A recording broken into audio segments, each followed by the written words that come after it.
नमस्कार मेरे प्यारे देशवासियों। कल कुछ ऐसे बातें थी जो मैं आप तक पहुंचाना चाहता था। अभी भी वही कोशिश करूंगा। I often wonder what brought me here. Little did I realise that those baby steps in cricket would lead me to great lifetime memories. I always loved playing sport and cricket was my life. My father, Professor Tendulkar, was a poet and a writer. He always supported me and encouraged me to be what I wanted to be in life. The greatest gift I got from him was the freedom to play, the right to play.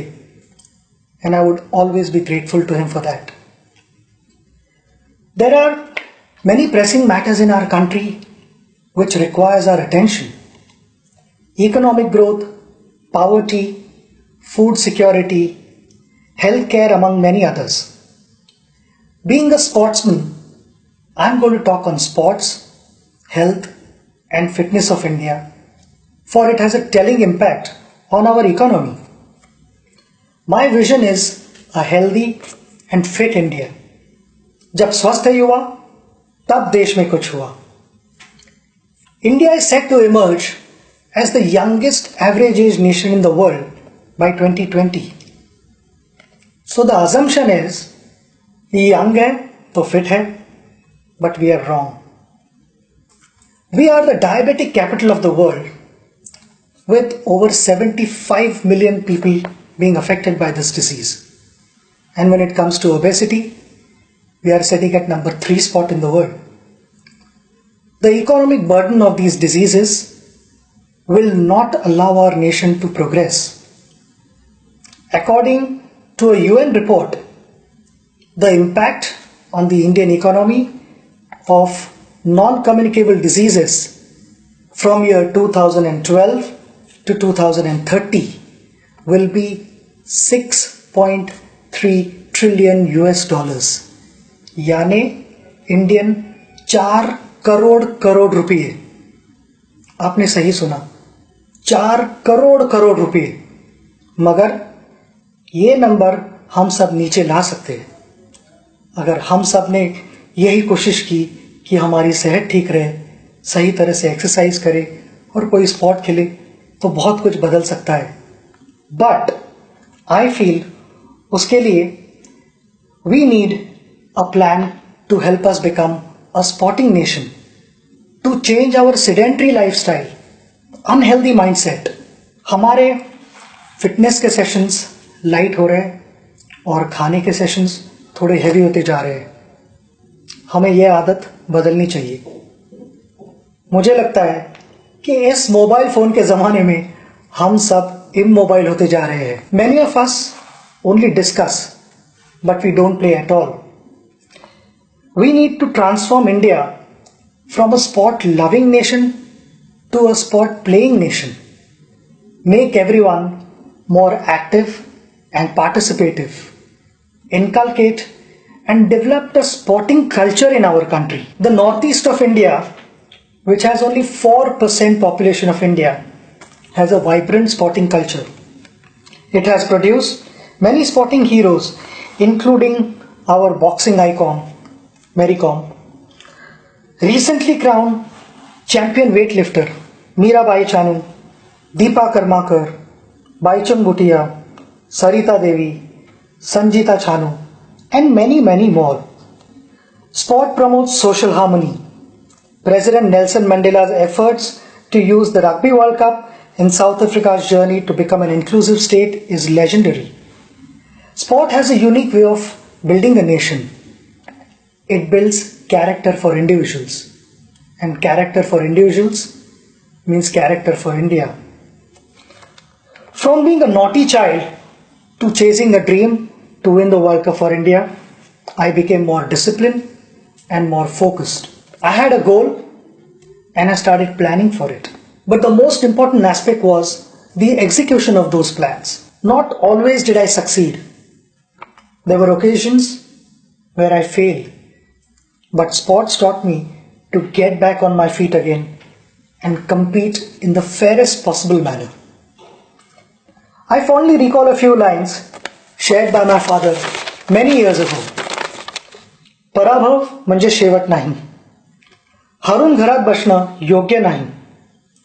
कधीतरी एखादा उत्कृष्ट खेळाडूही शून्यावर बाद होतो, पण त्यानंतरचा संघर्षच उद्याचं सामर्थ्य निर्माण करतो. आयुष्याला एक वेगळी कलाटणी देतो. We must build a sporting culture in our country. Otherwise, a young, unfit, unhealthy India is a recipe for disaster. I am humbly proposing a framework of 3 I's here.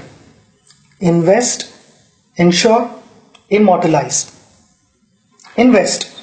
We must invest our own time and effort and ensure our wellness.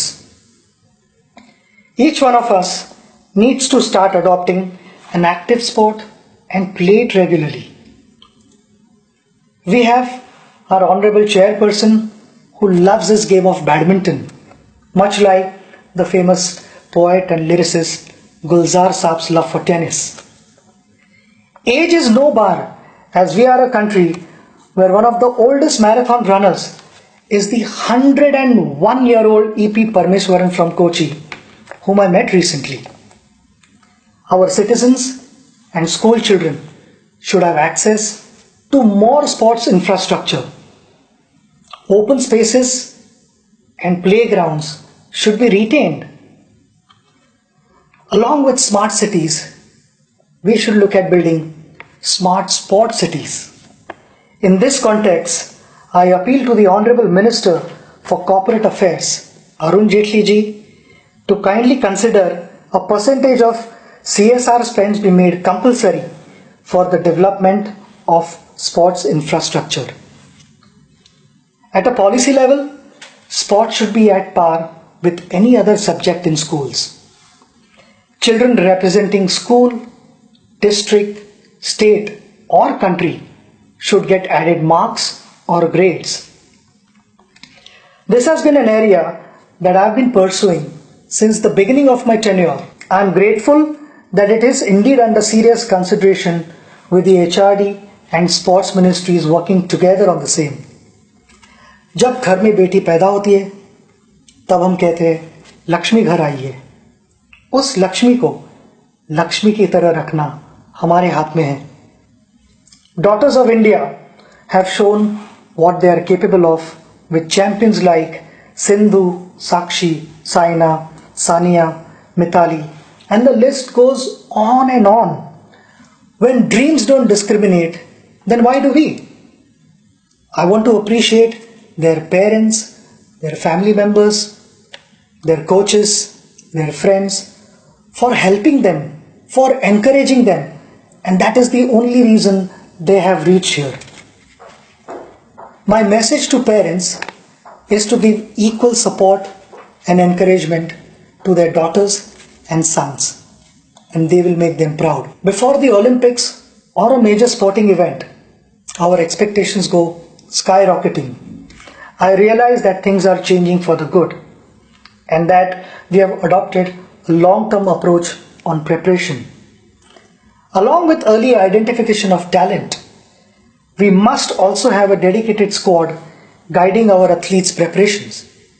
And I feel it is extremely important to have a full-time support staff around our athletes, and winning medals should become their target as well. Last year, before the Olympics, one of our wrestlers was traveling to America for better sparring partners and to learn modern methods of wrestling. Could we have got them to India instead and used Digital India to share their training sessions with the rest of our coaches?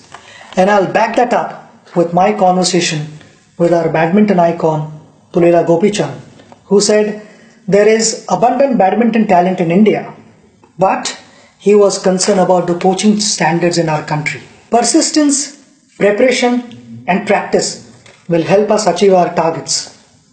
I know there is no glory in practice, but without practice there is no glory either.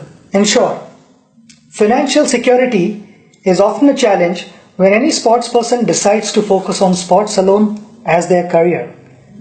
I am sure our colleague and former India hockey captain Dilip Tirki will agree that in most cases the sporting career ends at the early age of 35-40 years.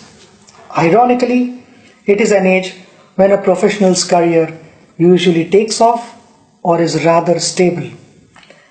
I am also aware that the government, through its many institutions, employs sportspersons and supports them, which we all appreciate. But we have many national, state, district level retired athletes who don't have a proper job. Some of them are probably passing files from one table to another.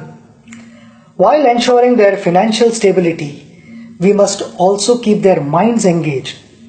Their skills and passion for sports would be best utilized for coaching our future generation. A case in point is the life of Nauri Mundu, who was a national level hockey player from Jharkhand. Following the end of her playing career, she doubles up as a teacher and works in the farm to make ends meet. Sita Sahu, a medalist at the Special Olympics in Athens in 2011, is selling golgappas to manage her life. We need to create an organization and engage these athletes to train our school children and identify talent at an early age. There is so much that these athletes have to offer back to our society.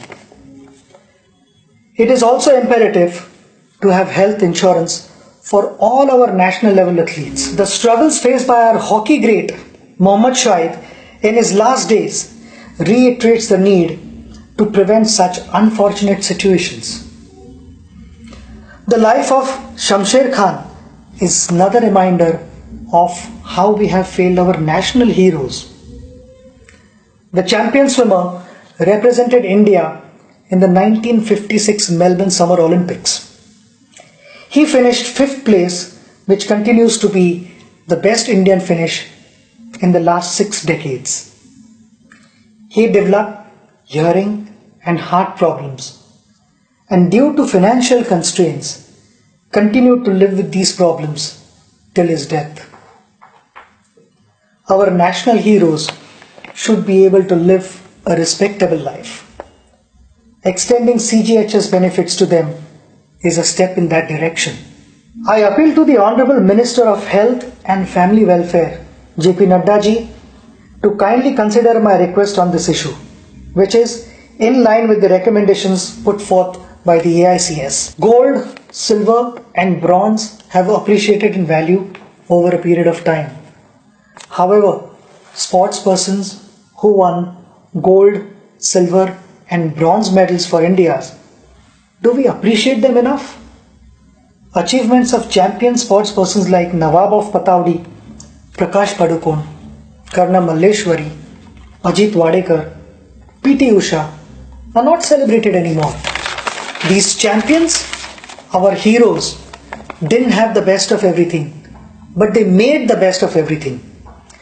Today's generation probably doesn't even know what these champions achieved in their time. Along with what's happening around the world of sport, I think it is extremely important that the youngsters learn about our sporting history. All of us have had heroes in life who have inspired us on various occasions. As a proposed sample, we have compiled a book on some of our unforgettable heroes among many others.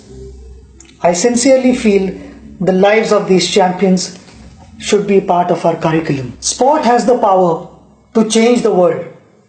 It has the power to inspire. It has the power to unite people in a way that little else does.